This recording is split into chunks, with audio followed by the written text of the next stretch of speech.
कोई भी देश और राष्ट्र, ये दोनों में फर्क मालूम होना जरूरी है। देश पॉलिटिको टेरिटोरियल बाउंड्री है। इसमें एक पॉलिटिको टेरिटोरियल बाउंड्री है which is governed bye a political authority. वो देश होता है। राष्ट्र, राष्ट्र की दूसरी परिभाषा है, राष्ट्र संस्कृति से बनती है। और संस्कृति ये दैहिक, दैविक, आध्यात्मिक ये क्रियाओं से बनती है। जैसे एग्जाम्पल के तौर पे, इसको समझने के तौर पे मैं बताऊं, सिंध पाकिस्तान में है। हमारे राष्ट्र, हमारे देश का हिस्सा नहीं है, लेकिन हमारे सांस्कृतिक राष्ट्र का हिस्सा है। हमारा आप जो नेशनल एंथम है, पंजाब सिंध गुजरात मराठा, तो सिंध सांस्कृतिक राष्ट्रवाद में हमारे साथ है। इसलिए ये समझना बहुत जरूरी है कि पॉलिटिको टेरिटोरियल बाउंड्री किसको बोलते हैं और राष्ट्र किसको कहते हैं। तो जैसे ननकाना साहब जो पाकिस्तान में है, पाकिस्तान उसको प्रमलगेट नहीं करता है, वो भारत के संस्कृति से जुड़ा हुआ है। इसलिए हम ननकाना साहब को प्रणाम करते हैं। तो कहने का मतलब यह है कि देश का पॉलिटिको टेरिटोरियल बाउंड्री कहीं से भी खंडित हो सकता है, जो कि सोए हुए, जब चेतना सो जाती है लोगों की, तो उनका शरीर और राष्ट्र दोनों खंडित हो जाता है। क्योंकि चेतना को सुलाने के लिए हम एनेस्थेटिस्ट को बुलाते हैं, लिम्ब एम्पुटेशन के लिए। उसी तरह जब लोगों की चेतना सो जाती है, उनका राष्ट्र भी विभाजित हो जाता है।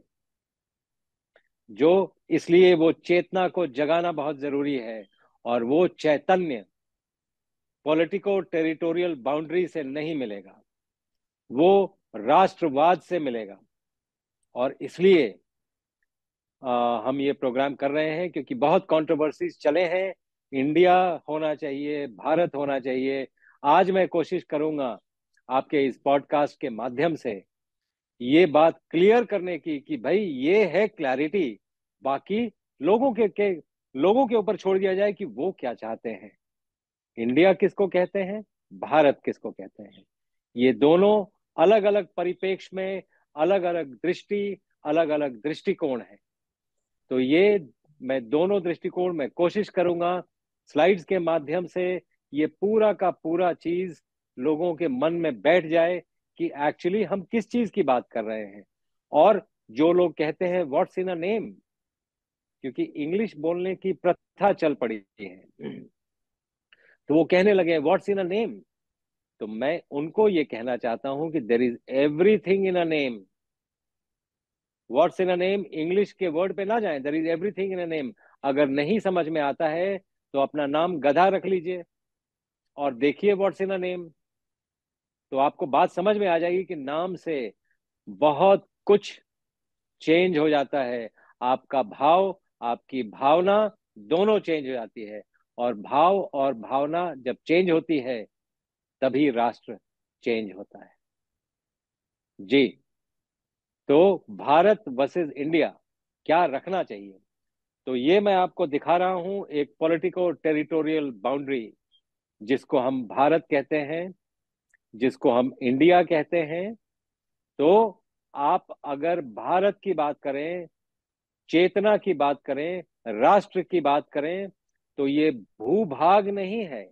ये सिर्फ भूभाग नहीं है। और भारत तो एक बहुत ही मुझे लगता है ब्रह्मा जी ने, प्रजापति ने अपने हाथों से इस देश को रचा है। उत्तरम, उत्तरश्च उत्तरम च समुद्रश्च हिमाद्रेश्च दक्षिणम नाम तत् भारतम भारती तत्संतति। ये विष्णु पुराण को मैंने कोट किया है। समुद्र के उत्तर में और हिमालय के दक्षिण में जो भूभाग है, उसे भारत वर्ष कहते हैं और उसके संतान को भारतीय कहते हैं।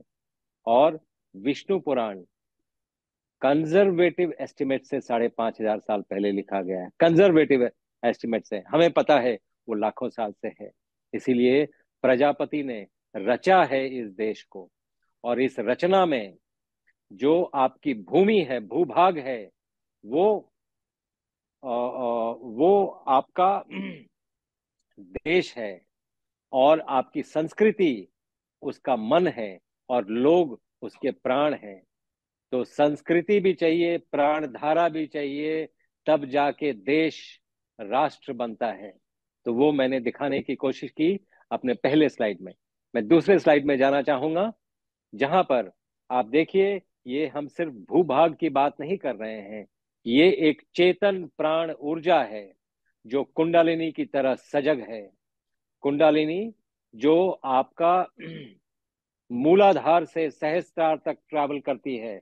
मूलाधार, स्वादिष्ठान, मणिपूरक, अनाहत, विशुद्धि, आज्ञा, सहस्त्रार, ये लाइन में ट्रैवल करती है कुंडलिनी। उसी तरह इस देश का नक्शा देखें आप, हमारे सबसे नीचे ये शिव पार्वती का मिलन है। दूसरा स्लाइड आप हाँ, ये शिव पार्वती का मिलन है। नीचे कन्याकुमारी बैठी हुई है, ऊपर शिव से मिलना है उनको। आप देखिए, ये जो चेतन प्राण धारा जो चल रही है, ये शिव पार्वती ने इस देश को, आप एक एक कण, जिसको कहते हैं कंकड़ कंकड़ में शंकर है, ये चेतन प्राण धारा है जो इसको सजग करती है। आप देखिए, इतना पीने का पानी विश्व में कहीं नहीं है जितना भारत में है। छह छह ऋतुएं दुनिया में और कहीं नहीं है, भारत में है ये। और जो भूभाग है, मिट्टी का कटाव ऐसा पैदा होता है कि ये तीन तीन चार चार फसलें देने वाली जो मिट्टी है, जो माँ है, जो पूरे के पूरे देश को संपोषित करती हैं, ये भारतवर्ष में स्पेशल प्रिविलेज है। इसीलिए आपको बहुत गर्व फील होना चाहिए कि आप भारत में पैदा हुए और भारत में रह रहे हैं। ये उन लोगों के लिए था जिनको लगता है कि the pastures are greener on the other side of the boundaries.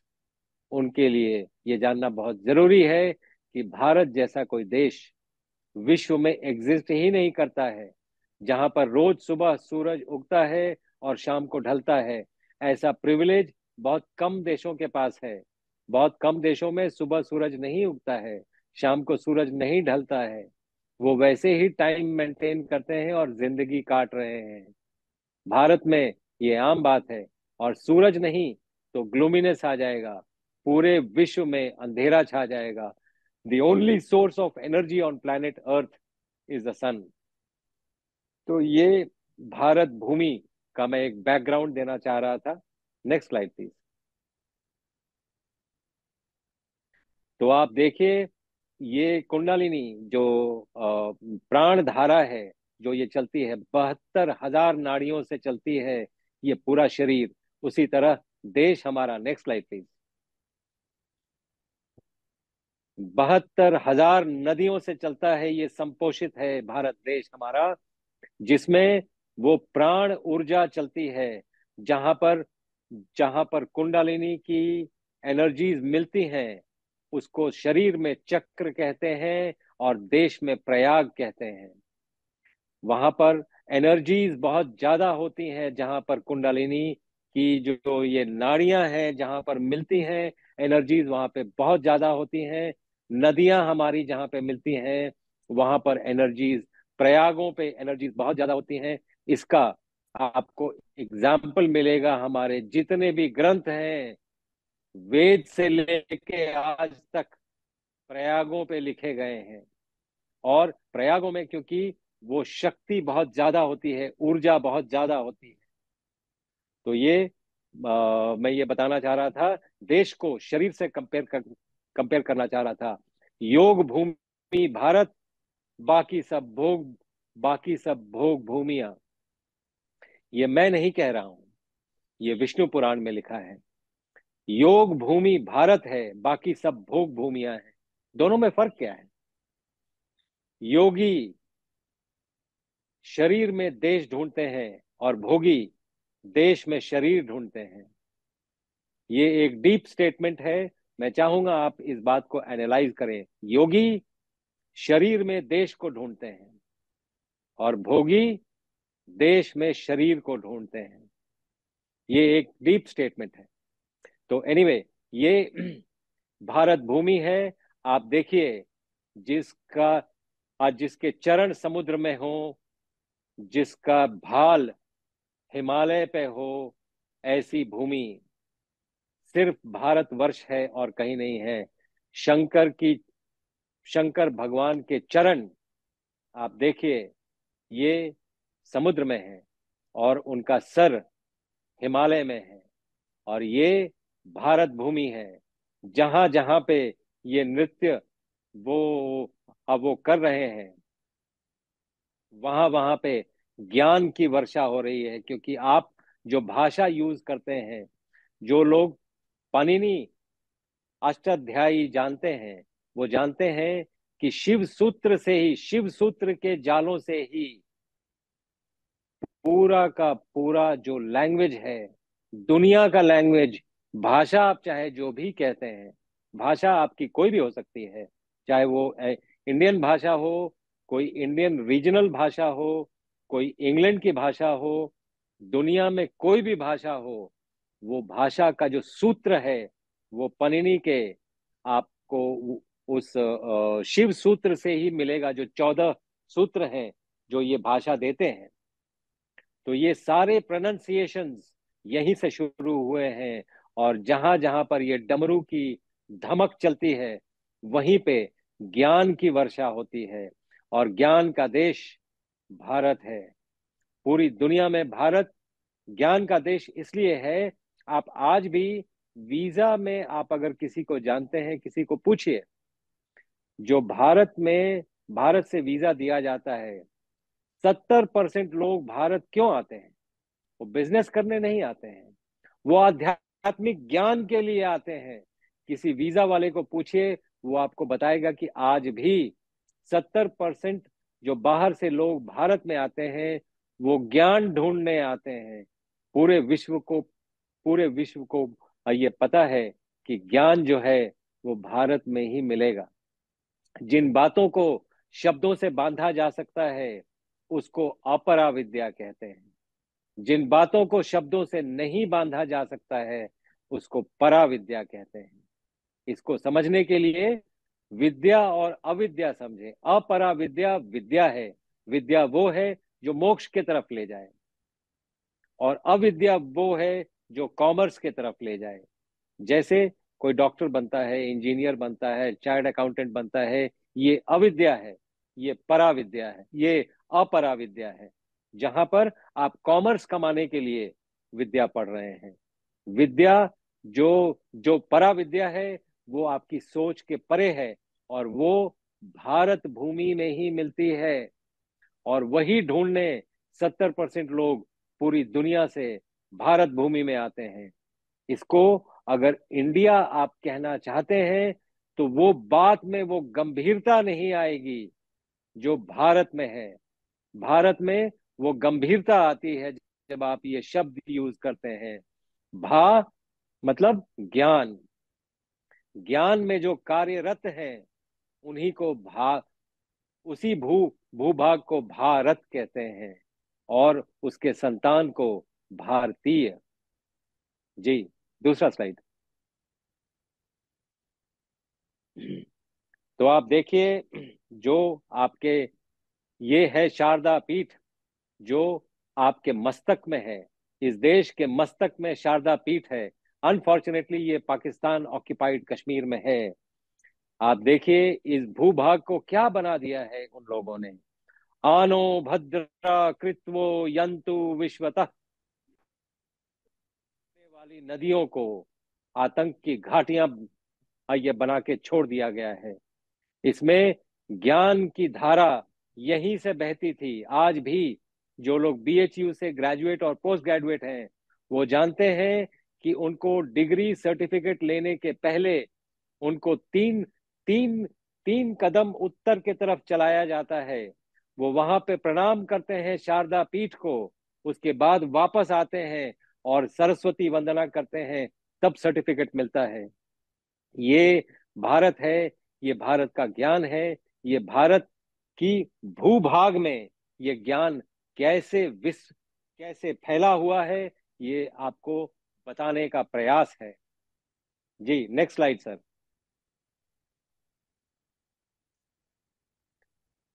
आप देखिए सूरज जहां पे उगते हैं, आप देखिए सूरज को मैं आपको तीन मनकों पे बात करूंगा, क्योंकि भारत भरतों के नाम से भारत है, जो त्याग की मूर्ति है भरत, ये राम के भाई थे। दूसरे भरत हैं शकुंतला के बेटे, जो वीर थे, वीरों के नाम से भरत। भरत से भारत। तीसरे बाहुबली थे, त्याग की मूर्ति थे बाहुबली। वो ऐसे ऐसे बलवान शक्तिशाली व्यक्ति थे, एक बार खड़े हो गए। ऋषभ देव के पुत्र थे। जो जैन जो हैं, उनको ये बात पता होगी मैं क्या बोल रहा हूं। उन्होंने जब अपने बड़े जब अपने बड़े भाई भरत को मतलब हरा के इतनी आत्मग्लानि में वो इतनी कुंठा में पहुंच गए कि वो जंगल में चले गए, वहां पर नग्न अवस्था में खड़े हो गए, और ऐसे खड़े हुए कि पेड़ पे और शरीर पे लताएं चढ़ गईं, लेकिन वो वहां से हिले नहीं। और आप देखिए उन्होंने शरीर त्याग दिया। इस इस इस ग्लानि से ये त्याग है। तो विद्या के नाम से भारत, त्याग के नाम से भारत, बल के नाम से भारत, और महावीरों के नाम से भारत, ये भारत में बसा रचा बसा है, इसकी संस्कृति में। तो त्याग, बलिदान, तपस्या, ये भारत भूमि की नीति रही है। और इसी नीति से इस देश को देखना जरूरी है, क्योंकि आप अगर दूसरी किसी नीति से देखेंगे तो आपको इंडिया दिखेगा, आपको एक पॉलिटिको टेरिटोरियल बाउंड्री दिखेगा, आपको भारत नहीं दिखेगा। ये कुछ वैसी ही बात है कि ये जो शरीर आपको दिख रहा है, ये शरीर भौतिक नहीं है, क्योंकि इसमें से जो मेटाफिजिकल निकल जाता है, प्राण धारा जब निकल जाती है, हाथ वही रह जाते हैं, हार्ट वही रह जाता है, लीवर वही है, दिमाग वही है, आंखें वही है, लेकिन चेतना निकल गई। तो चेतना कहाँ से संपोषित होती है? अग्नि से। इसीलिए ऋग्वेद की पहली पंक्ति में अग्नि को आप ये देखें, अग्नि नीले पुरोहितम, यहां से ऋग्वेद शुरू होता है। तो अग्नि की हम पूजा करते हैं, और अग्नि जलने की चीज नहीं है। योग भूमि और भोग भूमि में फर्क यह है कि भोग भूमि वाले लोग अग्नि को बुझा के खुशियां ये मनाते हैं, हम अग्नि को प्रज्वलित करके खुशियां मनाते हैं। तो आप देखेंगे अग्नि जो है वो जलने की चीज नहीं है, वो चैतन्य के जागृत होने की चीज है। जो हम देखते हैं, जो भारत में जो सूर्योदय होता है, ये आपकी चेतना को जगाता है। और ये लग्जरी दुनिया में और किसी देश में आपको रोज सुबह और रोज शाम नहीं मिलेगा। आप घूम के देख लीजिए। Next slide sir.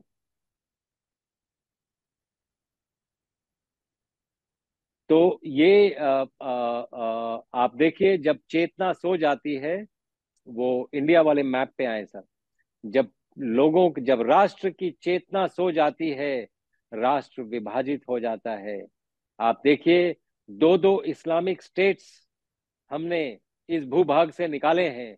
इसीलिए जब आप इंडिया बोलते हैं, तो बहुत संकीर्ण तरीके से आप इस देश को देखते हैं, जिससे महान कोई देश, कोई संस्कृति, कोई मिट्टी हो।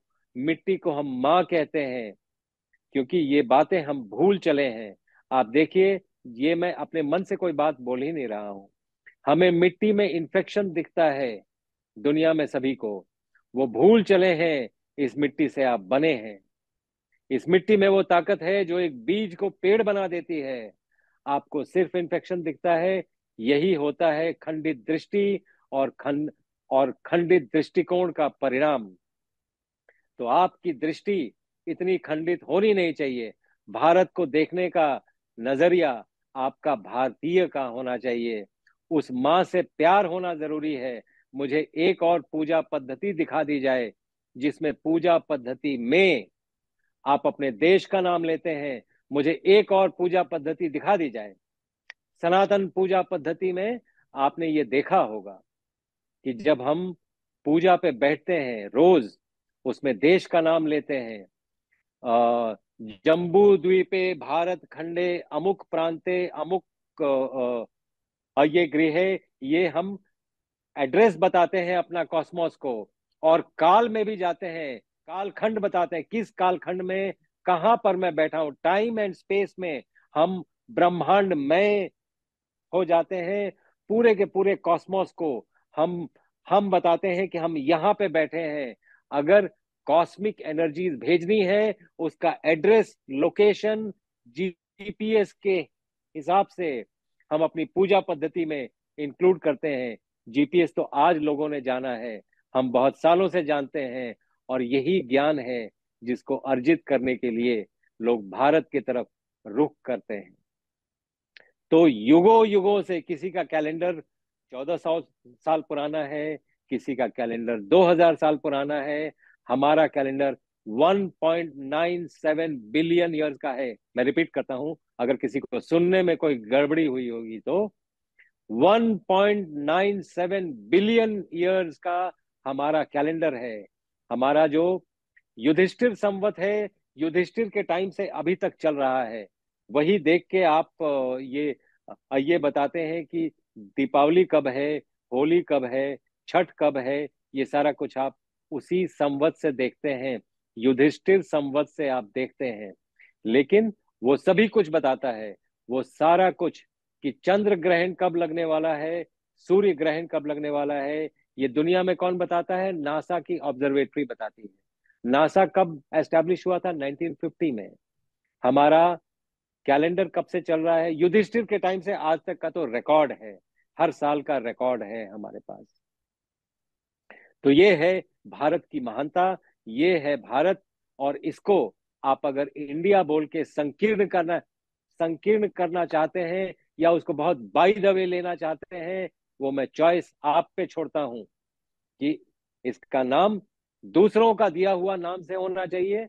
और नॉर्मली जिन लोगों की मानसिकता गुलामी की होती है, जो लोग गुलाम बनाना चाहते हैं, वो सबसे पहले अपने गुलामों का नाम चेंज करते हैं ताकि उसका सेल्फ कॉन्फिडेंस नीचे चला जाए। इसीलिए इंडिया नाम दिया गया है, भारत को इंडिया कहा गया है, क्योंकि नाम चेंज करने से आप अपना सेल्फ रिस्पेक्ट खो देते हैं, आप अपना सेल्फ कॉन्फिडेंस खो देते हैं। और वो राष्ट्र कभी उठ नहीं सकता है जहां पर सेल्फ कॉन्फिडेंस ना हो लोगों में। जी, नेक्स्ट स्लाइड प्लीज। तो ये आप देखिए, खंडित होने के बाद भी, नेक्स्ट वो वाले स्लाइड पे जाए सर, जो भारत वाली पॉलिटिकल टेरिटरी के बाद वाला जो स्लाइड है, वो बड़ा इंपॉर्टेंट स्लाइड है। जब देश का विभाजन, ये बस, जब देश का विभाजन हुआ, वो कैसा विभाजन हुआ जिसमें ना सिंध है, ना गंगा सागर है, और ना कैलाश है। वो भारत को हमारे ख्याल से जानबूझ के खंडित किया गया ताकि आप अपनी संस्कृति से कट जाएं, और आपको ये स्मरण भी ना रहे कि आप कौन लोग हैं। क्योंकि जिस दिन आपको स्मरण हो गया, पूरे विश्व को ये पता है, जिस दिन भारतीय उठ गए, उस दिन पूरे पूरे के पूरे ब्रह्मांड को ज्ञानमय कर देंगे। ऐसा नहीं है कि सुला देंगे, क्योंकि हम वीरों के देश नहीं हैं, हम महावीरों के देश हैं। वीर उसको कहते हैं जो दूसरों पे विजय पाते हैं, महावीर उसको बोलते हैं जो खुद पे विजय पाए। ये महावीरों का देश है भारत। Next slide sir. तो ये आप देखिए, अपने इंद्रियों को वश में रखने की स्थिति को योग कहते हैं। और इसीलिए हमारा देश आज अगर 10 बड़ी कंपनियों का नाम लिया जाए तो उसमें से 7 के सीईओ भारतीय हैं। क्यों? एक पाकिस्तानी से मेरी बात हो रही थी, तो हमने कहा कि हाँ भाई, हमारे तो जो जितने भी मल्टीनेशनल कंपनीज हैं उनका सीईओ भारतीय हैं। आपके यहाँ भी सीईओ हैं, पाकिस्तान में भी हैं सीईओ। जश्कर ये जैश ए मोहम्मद का सीईओ अब पाकिस्तान में है, लश्कर ए तोयबा का सीईओ पाकिस्तान में है, अलकायदा का सीईओ पाकिस्तान में पकड़ा गया था। तो कहने का मतलब ये है कि हमारे देश में लोग टैलेंट हंट के लिए आते हैं और पाकिस्तान में लोग टेरर हंट के लिए जाते हैं। ये डिफरेंस है ये दोनों देशों में, क्योंकि हमने अपनी इंद्रियों को वश में रखना सीख लिया है और ये ताकत योग से आती है। गीता का वो श्लोक मुझे भूलता नहीं है जिसमें कृष्ण ने अपने शब्दों में कहा है कि सांख्य जैसा ज्ञान नहीं और योग जैसा बल नहीं। Next slide sir. तो ये मैं आपको समय में ये दिखा रहा हूं, समय का कालचक्र। लोगों को लगता है टाइम लीनियर है। वो कोणार्क के मूर्ति पे जाएं सर, वो वाला स्लाइड दिखाएं जरा। मैं ये बताना चाहता हूं लोगों को जी। आप ये पहचानेंगे G20 समिट में प्रधानमंत्री मोदी इसी चरखे के आसपास सभी लोगों को बुलाते थे और सबको उन्होंने इंट्रोड्यूस भी किया, उनसे मिले भी। उनके बैकग्राउंड में ये काल चक्र था।